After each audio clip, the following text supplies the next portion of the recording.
क्या बात है भाई, आज तो बड़ा बंठन के आया है। एक बात तो बता, आज तू हमें इतने महंगे कैफे में कैसे लेके आया है? यार क्या है ना कि मैं काफ़ी टाइम से ना पैसे सेव कर रहा था ताकि तुम लोगों को इस महंगे कैफ़े में ला सकूं।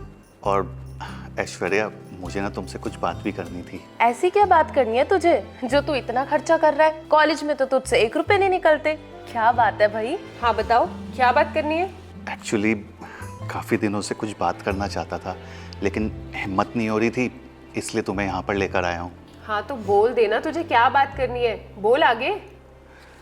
Aishwarya, I love you.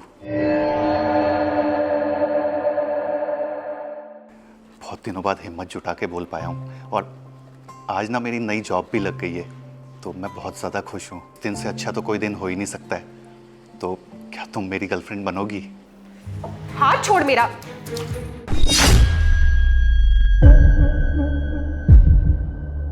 तुझे क्या लगा तू मुझे इतने महंगे कैफे में लेके आएगा, प्रपोज करेगा तो मैं तुझे हाँ बोल दूंगी? तेरा दिमाग खराब हो गया है क्या? तुझे पता भी है मेरे पापा कितने अमीर आदमी है, वो रोज कितने पैसे देते हैं मुझे खर्च करने के लिए। तू ना मेरे पापा के लेवल को कभी नहीं मैच कर सकता और मेरे खर्चे तो तू कभी जिंदगी में नहीं उठा पाएगा। तुझे लगता क्या है कि मैं तुझे हाँ बोलूंगी? और तुम जैसे लोगों पे ना मुझे बहुत तरस आता है, क्योंकि तुम्हारा ना तो कोई लेवल है और ना ही कोई स्टैंडर्ड। और तुम अगर सोचते हो ना कि मैं तुमसे शादी कर लूंगी तो इस बात को ना अपने दिमाग से निकाल दो। तुम्हें अगर मना ही करना था तो मुझे डायरेक्ट भी तो बोल सकती थी। ऐसे रेस्टोरेंट में बेइज्जती करने की क्या ज़रूरत थी? मैं तुम लोगों को अपना अच्छा दोस्त मानता था। मैंने कभी ज़िंदगी में नहीं सोचा था कि तुम लोग मेरे साथ ऐसा करोगे। आज एक बात तो पता चल गई है, तुम लोगों के लिए ना सिर्फ पैसा इंपॉर्टेंट है। तू पागल वागल है क्या? औकात देखकर तो प्यार में पड़ा कर। अरे तेरे साथ घूम फिर लेते हैं, खा पी लेते हैं, पर तू तो कुछ और ही समझ बैठा। और वो भी पता है क्यों? क्योंकि तू अकेला रहता था, हमें ना तुझ पे दया आ जाती थी। वैसे भी हम पता है तेरे साथ क्यों घूमते थे? क्योंकि हमें लगता था तू भिखारी है, तो भिखारी की मदद कर देते हैं और बदले में तू हमारे नोट्स भी तो बना देता था। तुझे पता है वैष्णवी, इसे इतना बुरा क्यों लग रहा है? क्योंकि मैंने इसकी शर्ट खराब कर दी। जिंदगी में पहली बार तो इसने इतने महंगे कपड़े खरीदे होंगे, अब बेचारे को बुरा लग रहा है। कोई बात नहीं, एक काम कर, ये ले कुछ पैसे रख, इनसे ना अपने लिए कुछ अच्छे कपड़े खरीद लियो। और हाँ, तेरी जो सेविंग्स है ना उन्हें बचा के रख, जब तेरी गरीबी के दिन आएंगे और तू भूखा मरेगा ना तो काम आएंगे तेरे। मैं भी, हाँ, ये ले मेरी तरफ से कुछ टिश्यू रख ले और ये 100 रुपए भी रख ले। यार इसने तो पूरा मूड स्पॉइल कर दिया है। हम अच्छे से क्लब चलते हैं ना? हाँ सही कह रही है। वैसे भी इसके पास यहाँ ज्यादा देर बैठेंगे ना तो हमारा मूड ही खराब होगा। चल। और तू सुन, आज के बाद ना हमें अपनी शक्ल मत दिखाइयो और हमें कॉल करने की तो कोशिश भी मत करियो। चल।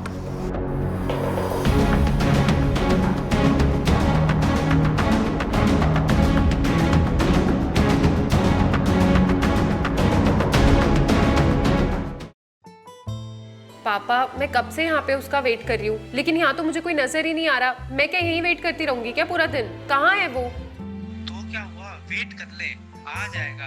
ये लड़का तुम्हारे लिए बहुत अच्छा है। पापा, आप कम से कम मुझे उसकी फोटो तो दिखा देते, मैं उसे पहचानूंगी कैसे? बेटा, तुम्हारी फोटो है उसके पास, शायद तुम्हें जानता है वो। उसी ने मना किया था तुम्हें उसकी फोटो ना दिखाऊं, वो तुमसे सामने से ही मिलना चाहता है। चलो बेटा, मैं रखता हूँ, अच्छे से बात करना। अच्छा ठीक है पापा, मैं रखती हूँ, बाय।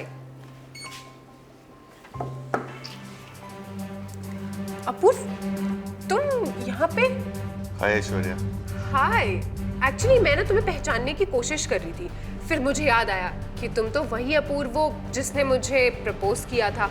एक्चुअली मैं ना तुम्हारे कपड़े देख के कंफ्यूज हो गई। तुमने इतने अच्छे कपड़े पहने हुए, लगता है तुम्हारा इंक्रीमेंट हो गया है। चलो सही है, पूरी जिंदगी तुमने फटीचरों की तरह जी है, अब कम से कम अच्छे कपड़े पहन के अच्छी जिंदगी जी लो।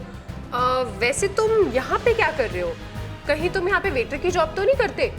या फिर हो सकता है यहाँ के तुम मैनेजर बन गए हो, क्योंकि कपड़े देख के तो यही लग रहा है।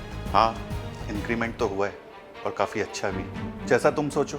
वैसे तुम बताओ, तुम यहाँ क्या कर रही हो? किसी का वेट कर रही हो क्या? वैसे मैं तुम्हें बताना जरूरी तो नहीं समझती, लेकिन फिर भी बता देती हूँ।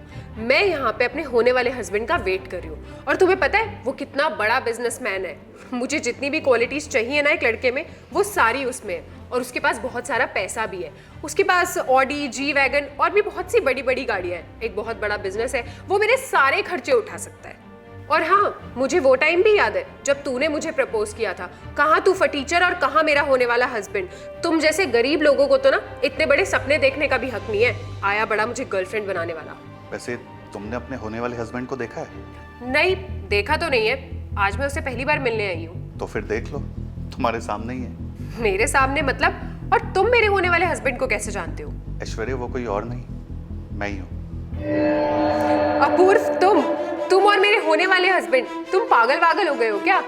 पागल तो तुम हो गई हो पैसों के प्यार में। अब तुम इसे कोइंसिडेंस बोलो या तुम्हारी किस्मत। मुझे नहीं पता कि मेरे पेरेंट्स ने तुम्हारे पेरेंट्स से कब बात कर ली हमारी शादी की। जब मेरे पापा ने तुम्हारी फोटो दिखाई थी ना, तो गुस्सा तो बहुत आया था, लेकिन फिर भी मैंने उनको कहा कि एक बार मुझे इस लड़की से मिलना है, तो वो मान गए और मैं यहाँ तुमसे मिलने के लिए आ गया। तुम तो जॉब करते थे ना, तो तुम इतने बड़े आदमी कैसे बने? तुमने इतना सब कुछ कैसे अचीव किया? तुम्हें याद है, तुमने इसी रेस्टोरेंट में मेरे मुंह पर पानी फेंक कर मारा था, सबके सामने मेरी बेइज्जती की थी। उसी दिन ना पुराना अपूर्व मर गया था और एक नए अपूर्व ने जन्म लिया था, और मैंने उसी दिन ठान लिया था कि अब मुझे ना लाइफ में कुछ करके दिखाना है, पीछे मुड़ के कभी भी नहीं देखना है, और मैं कड़ी से कड़ी मेहनत करूंगा।